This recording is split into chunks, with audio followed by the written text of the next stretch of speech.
दोस्तों इस वीडियो के माध्यम से जानेंगे top most important question answer about motor जो कि आपको इंटरव्यू में पूछा जाता है। सबसे पहला क्वेश्चन, मोटर क्या है, इसकी वर्किंग प्रिंसिपल को आपको समझाना है तो आप क्या बोलेंगे। दोस्तों मोटर एक ऐसा इलेक्ट्रोमैकेनिकल डिवाइस है जो इलेक्ट्रिक एनर्जी को मैकेनिकल एनर्जी में कन्वर्ट करता है, यानी कि रोटेशन में कन्वर्ट करता है।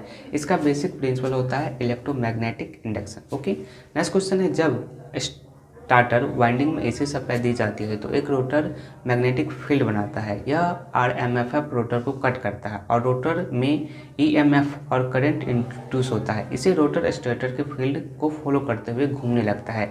इसी रोटेशन को हम मैकेनिकल वर्क में यूज करते हैं। ओके, नेक्स्ट क्वेश्चन नंबर 2 है, मोटर में स्टेटर क्या होता है, इसका क्या काम होता है। दोस्तों स्टेटर मोटर का स्टेशनरी पार्ट होता है।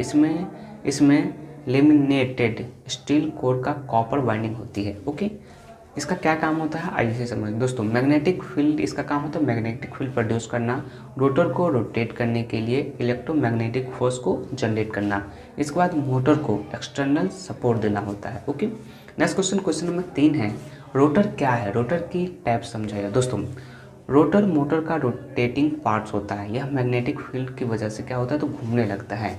तो टाइप्स ऑफ रोटर की बात किया जाए तो सबसे पहला होता है स्क्वायरल केज रोटर, सबसे कॉमन होता है। इसके बाद दूसरा होता है एल्युमिनियम या फिर कॉपर बर्स। इसके बाद नेक्स्ट होता है शॉर्ट सर्किटेड एंड्स। ओके दोस्तों, स्ट्रॉन्ग सिंपल कम मेंटेनेंस, इसमें होता है वॉन्ट रोटर भी होता है। इसके बाद स्लिम रिंग के साथ में देखने को मिल जाता है जो कि हाई स्टार्टिंग टॉर्क एप्लीकेशन में इसका इस्तेमाल किया जाता है। जैसे एक्सटर्नल रेसिस्टेंट कनेक्ट किया जा सकता है इसमें। ओके, नेक्स्ट क्वेश्चन 4 है, मोटर वाइंडिंग क्या होती है, इसका महत्व बताइए। दोस्तों वाइंडिंग क्या होता है तो वाइंडिंग कॉपर कॉइल होती है जिसमें क्या होता है तो करंट को फ्लो करता है। करंट इसमें फ्लो करता है, जब करंट फ्लो होता है तो मैग्नेटिक फील्ड बनता है। ओके, तो इसका महत्व क्या होता है आइए इसे समझने की कोशिश करते हैं। दोस्तों मोटर का टॉर्क वाइंडिंग के द्वारा क्या होता है तो जनरेट होता है। सही वाइंडिंग डिजाइन मोटर की एफिशिएंसी को क्या करता है तो तय करता है। जो सही वाइंडिंग डिजाइन होता है वो मोटर की एफिशिएंसी को तय करता है। पुअर वाइंडिंग इससे क्या होगा तो हीटिंग होगा और बर्निंग रिस्क रहेगा। इंसुलेशन वाइंडिंग की लाइफ प्रोटेक्ट करता है।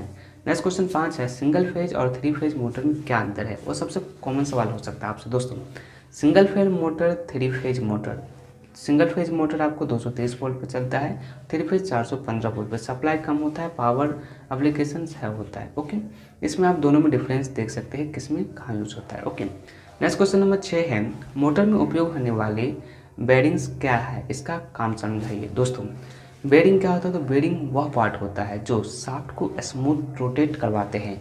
ये फ्रिक्शन कम करते हैं और लोड को क्या करते हैं तो सपोर्ट करते हैं।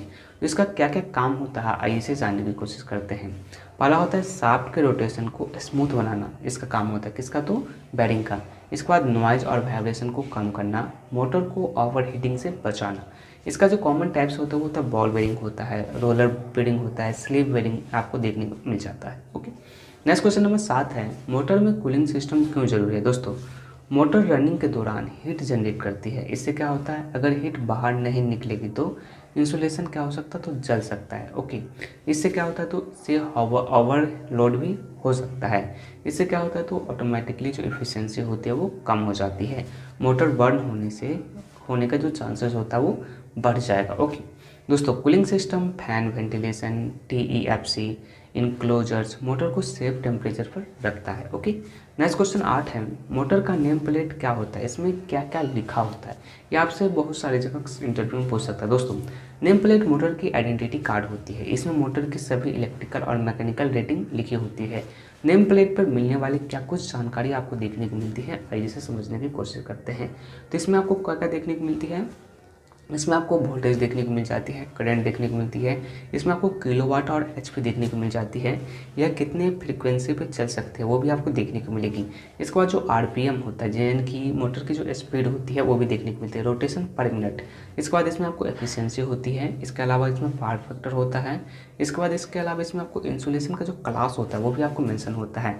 इसमें आपको फ्रेम साइज हो गया, फ्रेम साइज भी मेंटेन हो गया, और ड्यूटी टाइप भी इसमें आपको मेंशन होता है। ओके, नेक्स्ट क्वेश्चन नंबर 9 है, मोटर की स्पीड किस फैक्टर पर डिपेंड करती है, तो आइए इसे जानने की कोशिश करें। दोस्तों मोटर की स्पीड किस किस फैक्टर पर डिपेंड करती है आइए इसे देखते हैं। सबसे पहला होता है सप्लाई फ्रीक्वेंसी, मोटर की स्पीड जो होती है सप्लाई फ्रीक्वेंसी डिपेंड करती है। इसके अलावा इसमें आपको पोल्स पे डिपेंड करती है। इसका फार्मूला होता है n बराबर 120 इंटू F/P होता है। ओके, जहाँ पर जो n होता है वो स्पीड इन RPM होता है। ओके, नेक्स्ट क्वेश्चन नंबर 10 है, मोटर में स्लिप क्या होता है दोस्तों। मोटर में स्लिप क्या होता है? स्लिप वह अंतर है जो कि सिंक्रोनियस स्पीड और रोटर स्पीड में होता है। ओके, इसका कुछ फार्मूला होता है, इसको हम डाल देंगे। स्लिप इक्वल टू होता है NS माइनस NR/NS × 100।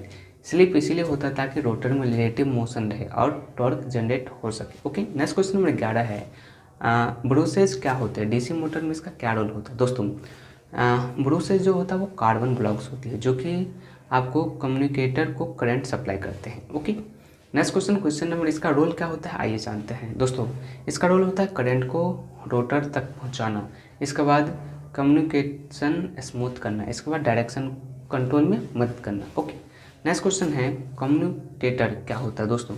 कम्यूटेटर क्या होता है? कम्यूटेटर डीसी मोटर का मैकेनिकल रेक्टिफायर होता है। ये रोटर कॉइल में करंट की डायरेक्शन बदलता है ताकि टॉर्क हमेशा सेम डायरेक्शन में रहे। ओके दोस्तों, मोटर में इंसुलेशन क्लास क्या बताती है दोस्तों? जो मोटर में इंसुलेशन क्लास होती है, इंसुलेशन क्लास मोटर की कितनी मैक्सिमम टेम्परेचर पर सेफ काम कर सकती है इसको बताती है। ओके, जैसे कि कौन कौन से टाइप्स होते हैं, इसमें आपको कौन कौन से क्लासेस होते हैं, जैसे क्लास ए हो गया, क्लास बी हो गया, क्लास एफ हो गया, यह देखने को मिल जाती हैं। इसके बाद क्लास एच होता है जैसे कि हाईएस्ट टेम्परेचर विथ स्टैंड जिसे कहा जाता है। ओके, नेक्स्ट क्वेश्चन 14 है, मोटर ओवरहीटिंग के कारण क्या होती है? तो मोटर ओवरहीटिंग के कारण क्या होता है? तो ओवरलोड हो सकता है। इसके क्या क्या कारण हो सकता है? ओवरलोड हो सकता है कारण, पुअर वेंटिलेशन हो सकता है इसके कारण। इसके बाद जो बेरिंग होता है तो बेरिंग भी जाम हो जाता है, इसके कारण भी मोटर ओवरहीट होने लगता है। इसके बाद जो वोल्टेज का इम्बैलेंस होता है वो भी ओवरहीट हो सकता है। इसके बाद रॉन्ग केबल साइज भी हो सकता है। इसके बाद कंटिन्यूस ओवर करंट हो सकता है। इसके बाद वाइंडिंग इंसुलेशन डैमेज हो सकता है। ये कुछ कारण है मोटर ओवरहीटिंग का। नेक्स्ट क्वेश्चन है, इंडक्शन मोटर को स्क्वायरल केज मोटर क्यों कहते हैं? क्योंकि रोटर का स्ट्रक्चर स्क्वायरल के केज जैसा दिखता है, बार्स और इंड रिंग्स वाले डिजाइन के साथ में। ओके, नेक्स्ट क्वेश्चन 16 है, मोटर को रिवर्स कैसे किया जाता है? तो आइए इसे हम जानने की कोशिश करें दोस्तों। एसी मोटर के लिए यदि दो फेज को इंटरचेंज कर देना जैसे RY YB या फिर BR, तो डीसी मोटर के लिए कैसा होता है? तो डीसी मोटर के लिए फील्ड वाइंडिंग या एमेचर वाइंडिंग की पोलैरिटी बदल दें। ओके, नेक्स्ट क्वेश्चन नंबर 17 है, स्टार और डेल्टा कनेक्शन में क्या अंतर है? तो यह क्वेश्चन आपसे बहुत ज़्यादा इंटरव्यू में पूछा जा सकता है। आइए इसे समझते हैं दोस्तों। सबसे पहला, लाइन वोल्टेज बराबर होता है फेज वोल्टेज गुने /3। इसमें क्या होता है? तो करंट कम होता है, स्टार्टिंग टॉर्क जो होता है वो कम होता है। इसके बाद जो डेल्टा कनेक्शन होता है, डेल्टा कनेक्शन क्या होता है? तो लाइन वोल्टेज बराबर होता है फेज वोल्टेज। इसमें जो करंट होता है, करंट क्या होता है? तो हाई होता है, यानी कि ज़्यादा होता है। इसमें जो स्टार्टिंग टॉर्क होता है वो क्या होता है? तो हाई होता है, यानी कि ज़्यादा होता है। ओके, नेक्स्ट क्वेश्चन 18 है, मोटर को प्रोटेक्शन डिवाइसेस क्यों चाहिए? आइए इसे जानने की कोशिश करते हैं। इसका आंसर हो जाएगा, मोटर को सेफ रखने के लिए, ओवरलोड डिले के लिए, सेफ रखने के लिए कौन कौन सा होता है? जैसे कि ओवरलोड डिले हो गया, MCCB हो गया, इसके अलावा MCB हो गया, इसके अलावा थर्मिस्टर हो गया, इसके अलावा फ्यूज हो गया, जो कि आपको इसके अलावा ELCB भी होता है, मोटर को प्रोटेक्शन के लिए लगाया जाता है। दोस्तों, protection devices over heating, short circuit और ओवरलोड से मोटर की रक्षा करते हैं। ओके, नेक्स्ट क्वेश्चन 19 है, सर्क्यूनियस स्पीड क्या होती है? कहलाता क्यों है ये जो सेंक्रोलियस होता क्यों कहलाता है? दोस्तों, सेंक्रोलियस स्पीड वह स्पीड है जिस स्पीड से स्टार्टर फील्ड रोटेट करता है। रोटर इस स्पीड को प्रैक्टिकली कभी अटेंड नहीं करता। ओके, इसीलिए सिंक्रोनियस कहलाता है। नेक्स्ट क्वेश्चन है, टॉर्क क्या है? मोटर में क्या मतलब होता है इसका? दोस्तों, टॉर्क वह ट्विस्टिंग फोर्स है जो कि शाफ्ट को घुमाता है। ओके, मोटर में इम्पोर्टेंस क्या क्या होता है आइए इसे समझते हैं। पहला होता है लोड को स्टार्ट करने में इसका इस्तेमाल होता है, वेट के उठाने में इस्तेमाल होता है, इसके बाद पंप और कंप्रेसर चलाने में इसका इस्तेमाल होता है, और हैवी लोड एप्लीकेशंस में भी इसका इस्तेमाल किया जाता है। टॉर्क के बिना मोटर क्या है? तो यूजलेस है। ओके, तो दोस्तों यही थे top most important interview question जो कि आपको मोटर के बारे में पूछा जा सकता है। वीडियो पसंद आया तो लाइक जरूर कीजिएगा। Thanks for watching this video. Thank you.